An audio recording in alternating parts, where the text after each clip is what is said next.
Okay, let's go on. So you see my Yeah. slides, right? Yes. Perfect. So the procedure for today I have thought about is that I would start with a short PowerPoint presentation to give you some backgrounds of the tool and talk about the functions. And then I will show you the tool itself. I think for both I will need about 15 minutes. And then we will have some time for self-testing. I will give you the link. You can play a bit around with the tool. And during this time and also afterwards, we can discuss the tool and answer some questions.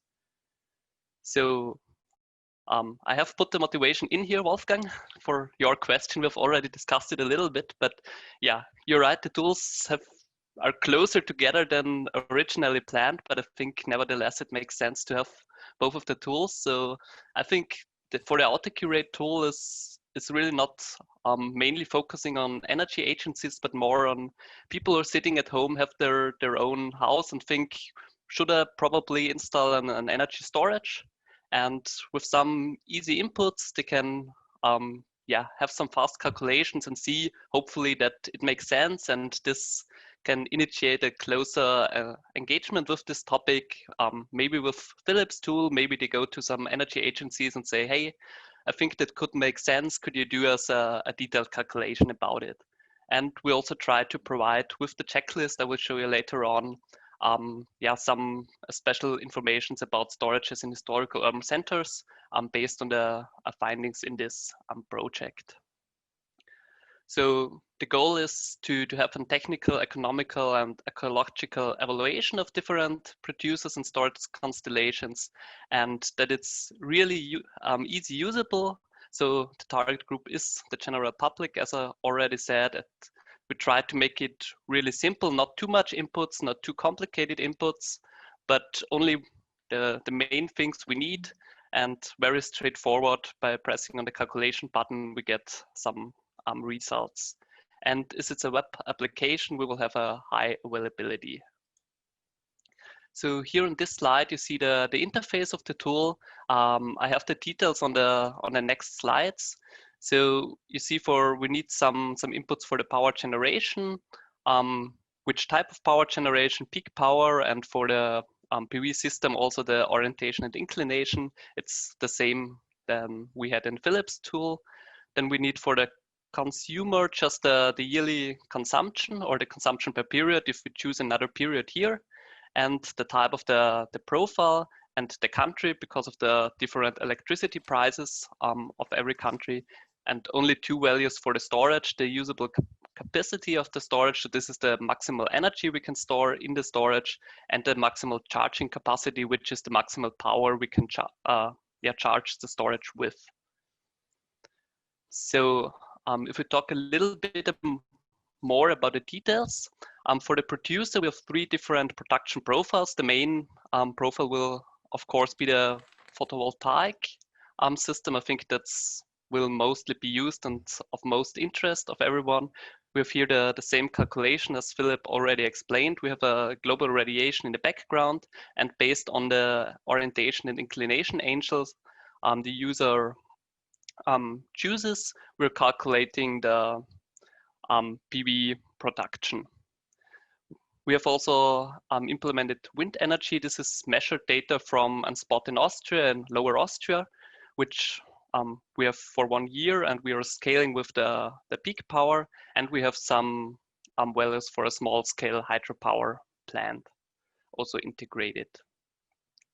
For the consumers, as we all already had these questions, we have different profiles. On the one side, the household profiles, and also some industrial profiles. We are dividing here between single household and family households, and also between households where everyone is at home or some of them are at home, and households where the people are mainly working.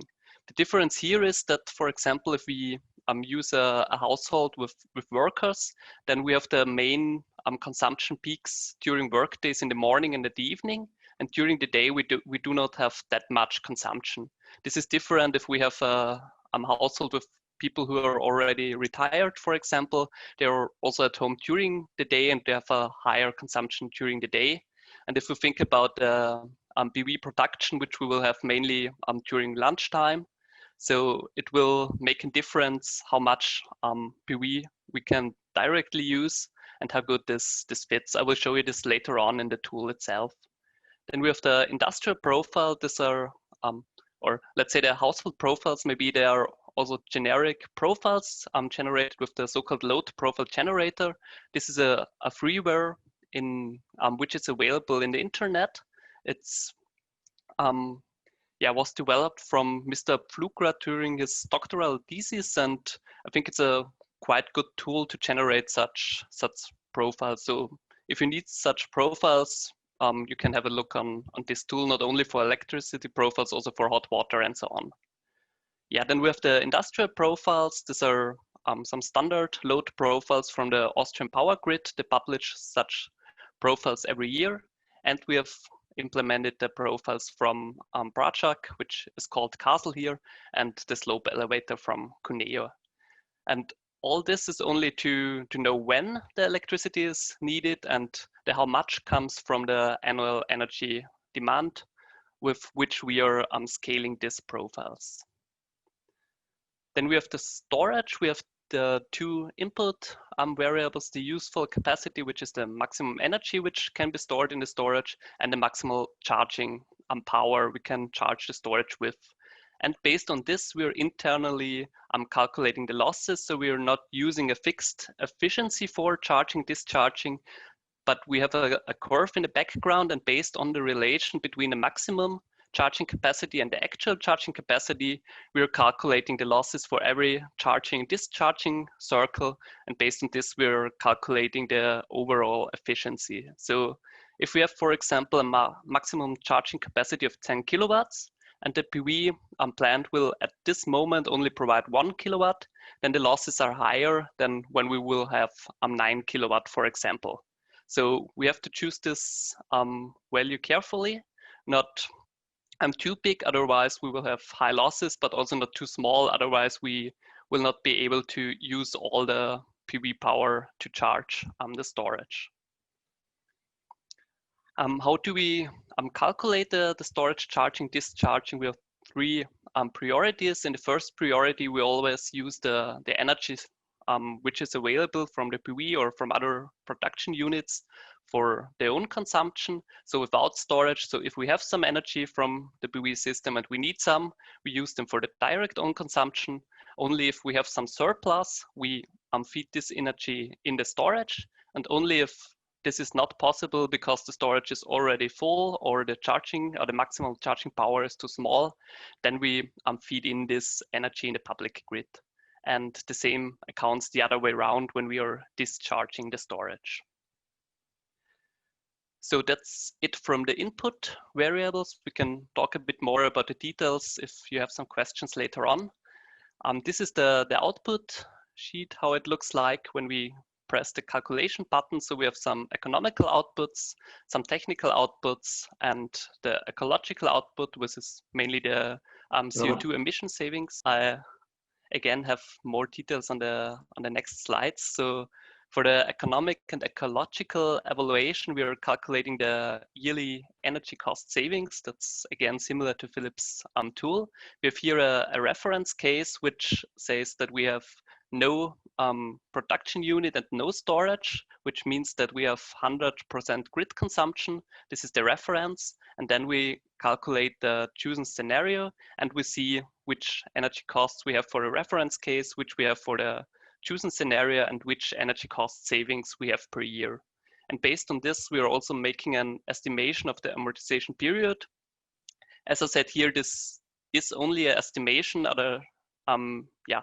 We calculate with some mean values for the electricity prices and especially for the investment costs. So investment costs can strongly vary between which kind of PV system we choose, which kind of storage we choose.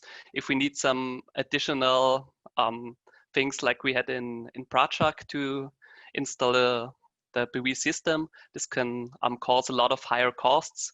But nevertheless, we try to make an estimation for the amortization period, because I think people are very interested to know, does it make sense from the economic side or not? And so at least to see, do you have 5 years of amortization period 10, or does it probably never pay off?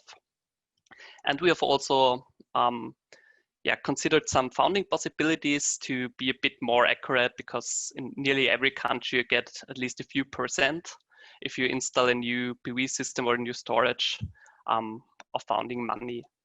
And moreover, we have also in the energy cost savings, we're also considering the peak pricing, but it's not an input to choose if we want to consider it here or not. If you choose an industrial profile, then we are considering the peak power pricing. In some countries, there is an border of yearly energy amount when it's considered. In others, it's a bit different. This is based on the information I get from you about the situation in every country. Then we have the technical evaluation, of course, the autarky rate, which is the self-produced and self-used energy divided by the total energy demand, and the own consumption rate, which is again the self-produced and self-used energy, but in this case divided by the total energy production. We show the storage efficiency, which is calculated as I have described before. We have the fictive time of self-supply, which is a summary of all hours or 15 minutes where we are able to self-supply our household or company.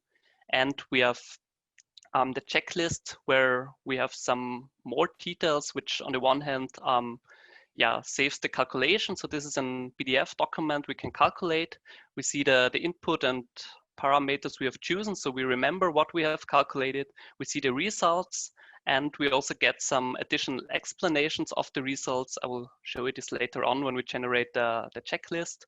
And we provide also some specific advices for the implementation of storages in historical urban centers with this checklist. So this is more or less the fast presentation of the tool. You can also use this presentation and translate it for your national event if you like. And now I would like to go on with the tool itself. So maybe, do you have some questions we should already talk about now, or should I show you the tool first and then we go on with the questions?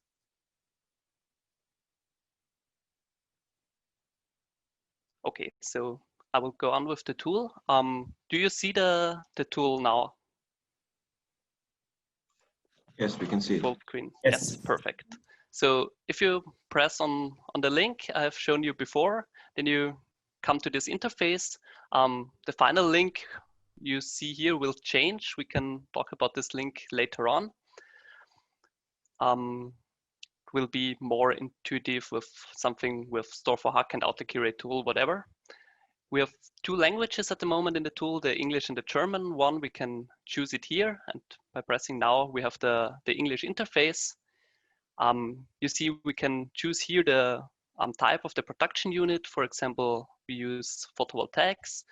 We say which peak power we have. We say the orientation of the PV system. So if we, for example, use east, then we have the peak earlier in the morning. If we use west, we have the peak earlier at the later afternoon. So we can just use one configuration. If something is unclear, you can also have a look here on the information, and you will see what this means. For the inclination, for example, if we use 0 degree, we have a horizontal orientation. If we use 90 degree, we have a vertical orientation. Then we have to insert the yearly energy demand or the energy demand per period if we choose a smaller period here, but the default one would be 1 year for the calculation. Here we can choose one household profile and a country we would like to calculate it for. And for the first calculation, for example, we say we have no storage yet. Then we can just press on the calculate button, and within a few seconds, the results should be shown. Yes, here they are. Now you see at the economical output, we have the energy costs for the reference scenario for 100% grid consumption. We see that we already have some savings because of our PV system. So these are the energy costs for the chosen scenario. These are the savings calculated on these two values, and this is the estimation of the amortization period. We also see the autarky rate here with 32%, the own consumption rate with 35%. We have no storage losses because we have no storage. And we see the CO2 emission savings for our energy consumption. And now we can start and enter some, choose one storage here. For example, a smaller one, and see what effects we will have on our results with this. So now we see we have some additional savings on the energy costs because we can use more energy for the own consumption. The own consumption rate is higher, the autarky rate is higher. However, the amortization period is also a bit higher. This is because we have some additional investment costs for the storage. We can also try out and make the storage much bigger and see what is happening.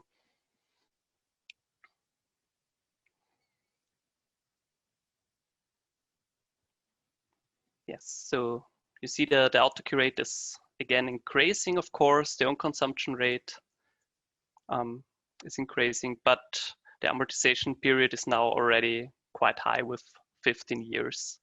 So probably if we only look at the economic output, this storage is a bit too big for our household in this case. You can also see what this would mean if we choose Croatia, for example, instead of Germany. Then we see that the energy costs, the specific energy costs in Croatia are much smaller than they are in Germany. So also already the reference scenario is much cheaper, but that also means that our savings are smaller, and in this case we have no amortization within the 15 years.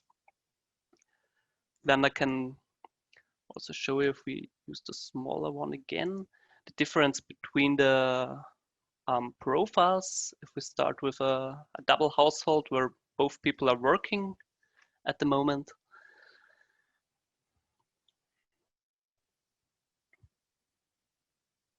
Then we will see that we have an autarky rate in this case of 31%. And if we change it to a household where both are at home, then we will see that this fits better for the autarky rate and the own consumption if there's more consumption during the day. And we see that the autarky rate can be increased. So yeah, this also means if we think about Corona and we're all at home now, Corona helps us to increase the autarky rate. We do not need to have a bigger storage. So this is what we can do here. We can also change it here to wind energy, for example. Then we do not need the orientation and inclination, and can see what autarky rate we will get with this. So we see we have much higher autarky rate with the wind energy. This is because we have wind energy also available during nights and during winter time, and we have used a profile of a quite favorable area in Austria for wind energy production. So we can also have a look on a smaller time. For example, if we click here and say we only want to have a look on the first month of the year of January, for example.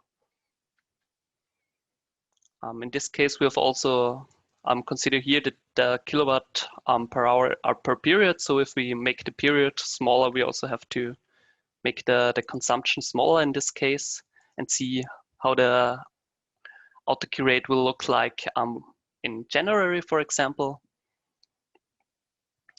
So in this case, we will only have 17%. Of course, this is not the best month for getting a lot of PV production. If we have a look on July, on the other hand, we will see that the autarky rate, of course, is much higher during summer.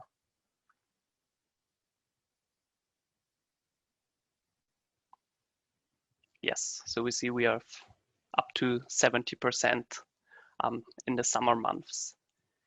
Yeah, that's basically it, how the tool is working.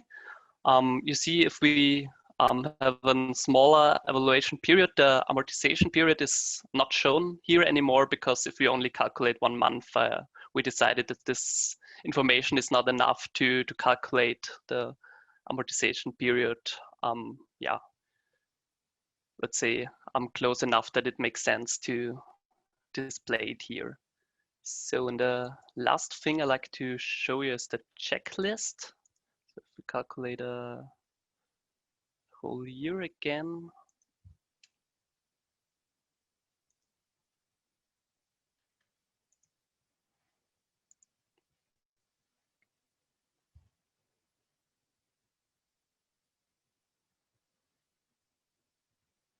So by pressing on this button, calculate checklist, we're getting the checklist, which yeah, shows on the first page the summary of the calculation. So we have the input parameters here, the most important ones. We have the results here, and we have some more detailed numbers here. For example, the direct own consumption, which means this is the energy which we can directly consume without any storage. The own consumption we only have because of the storage. So this amount of energy is stored in the storage before we use it. We see how much electricity is feed in the grid and how much electricity we have to yeah, purchase from the public grid still. Yeah, we still working a little bit on the design. I hope we can fix this, but as depending on the output, the numbers of columns we need is varying. It seems not too easy to have everything in the same size here, but our programmer is still working on this, and I hope we can make the design a little bit nicer still. But basically it's working. Then we have here the technical analysis. Here we have, for example, for the Autarky rate, based on the results, we have different text blocks here, which should give the user a bit more understanding what the Autarky rate, for example, for 43% means for him. Also for the self-supply and the storage efficiency, here is also a small explanation how the storage efficiency is calculated. And here we have the relation of the own consumption rate and the Autarky rate. So this value gives us, yeah, shows us if a system is rather oversized or undersized. So if we have a high value here, that means that we have a high own consumption rate and a small Autarky rate. In this case, with a small Autarky rate means that the system is undersized or could be undersized because we are using a lot of our consumption for our own, but we would also need a lot more energy. So we have still to get a lot of energy from the public grid. In the other way around, this means that the own consumption rate is low and the Autarky rate is high. So in that case, we are very independent from the public grid, but it also means that we probably will feed in a lot of electricity in the public grid. This could make sense if we want to have a high Autarky rate, but from the economical point of view, this can also mean that it's not perfectly economical because feeding in is, yeah, let's say depending on your tariff you get to feed this energy in the public grid. Then we have here the economic and ecological analysis. For 3 values are again the summary of the most important cost values. And we have here the public funding opportunities for the chosen country. So we are displaying here some websites where the user can find some summary of the national founding possibilities. For example, for PV systems, by clicking on this link, you will get to a website which displays the possibilities for PV system foundings in Germany, for example. Then we have here the third part, which is in special related to the storages in historical urban centers. We have here tried to give the user some recommendations, how what to consider when the household or company is placed in an historical urban center. For example, here you already know this part. We have this 4 advices to check if the building itself is protected and what is protected. For example, in Graz, we have the situation that the roofs, the historical roofs are protected, so it's not really possible to put a PV system on it, but maybe for an thermal storage in combination with district heating, like we have it in Lendava, for example, this could work even within Graz. And yeah, very important also to have a close relation to the responsible office and stay in contact with them, show them their plans. Otherwise, it could easily be possible that you're planning a lot, investing a lot of money, and at the end, it's still not possible. And yeah, of course, also to check which law is valid for your country or even federal state, as it's in Germany, where this is varying between the federal states. And the last point is the glossary of the checklist. Here we are just describing which values we have used and yeah, what they mean and how we have used them. Yes, so that's basically what I would like to show you now. I stop the screen sharing now for a moment, and so I would say that I will post the link now in the chat, and you have some time to have a look on the tool on your own. You can play a bit around, and during this time and also afterwards, I'm here and we can discuss some questions you have. But I think it makes sense to have a look on the tool on your own, because things getting more clearer when you could click around a little bit. So just one moment. Robert, I'm fine with that. Only one question. You have presented it in a very good presentation already on Tuesday within the event organized by Wolfgang and his organization. And you have received some comments from the audience. I mean, from nearly 70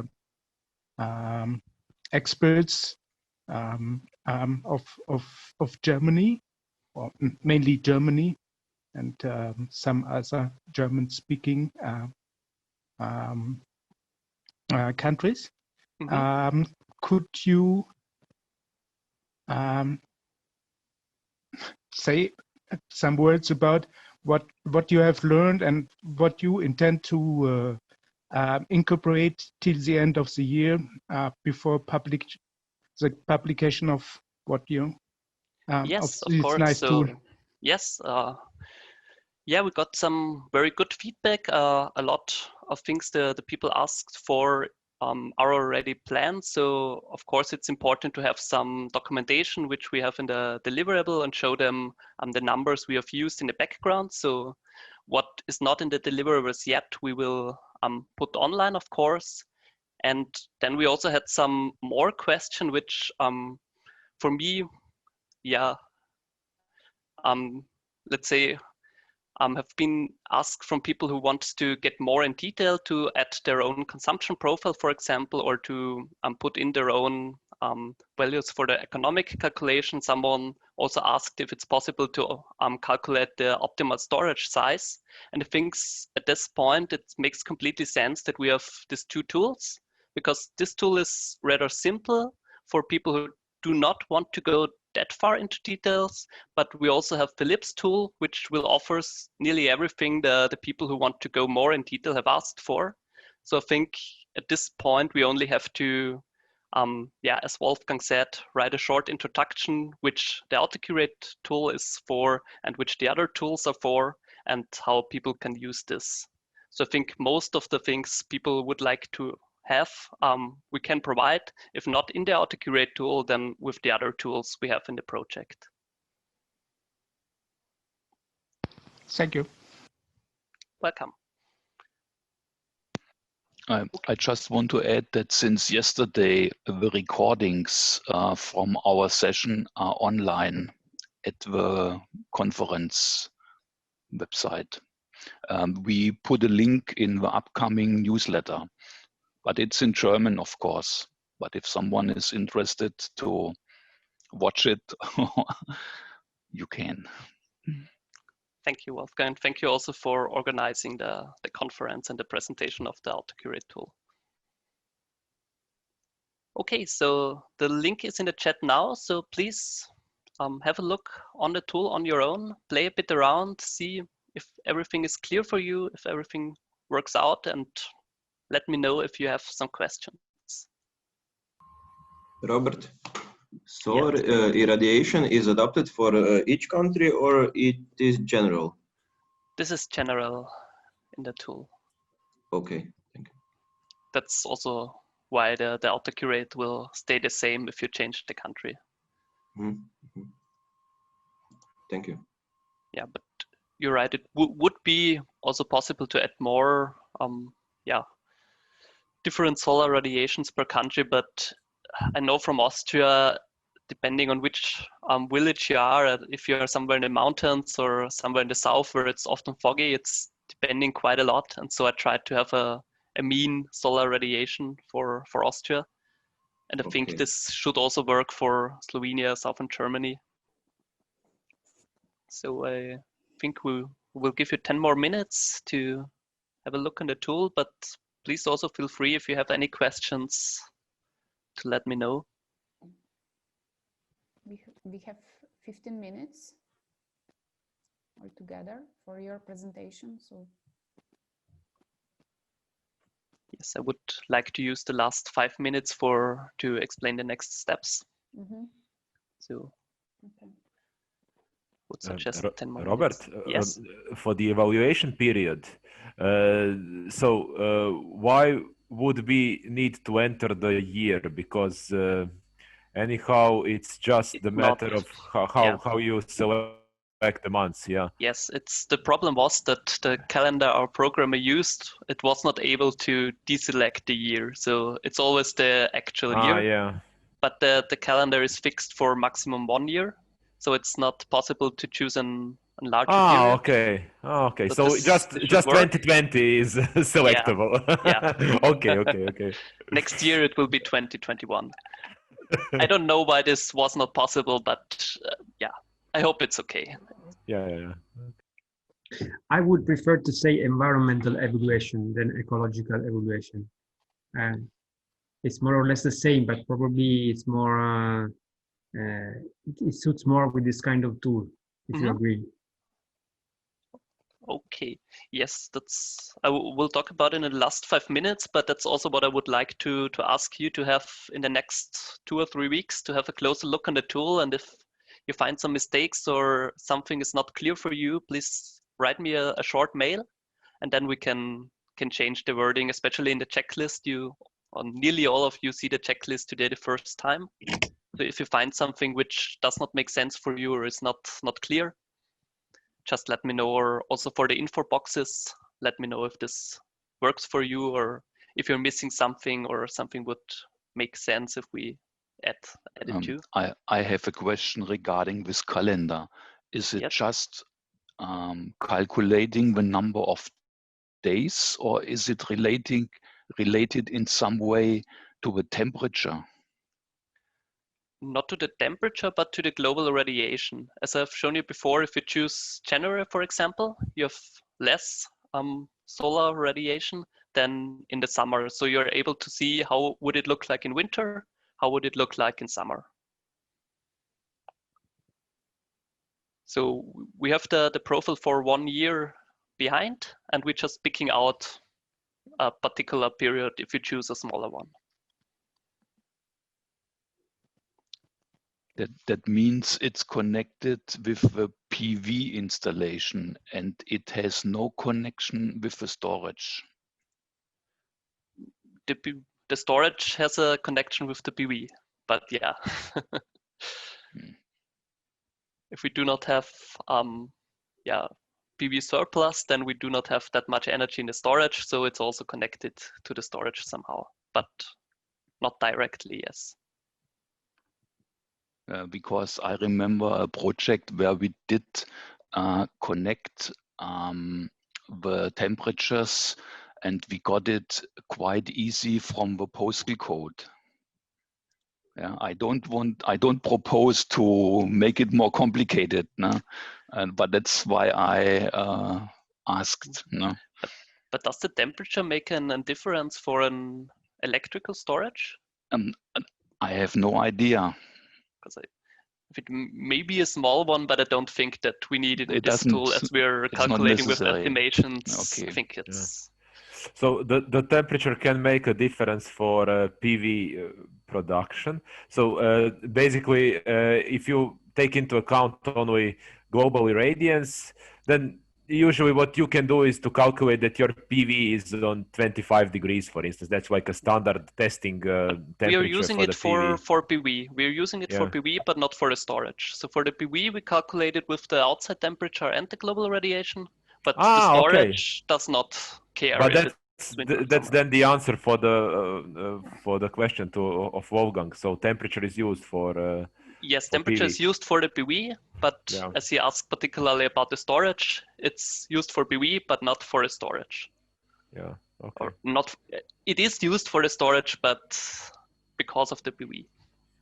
Yeah, also the batteries can be inside in the warm place in the winter, so the temperature can be the same more or less all the time.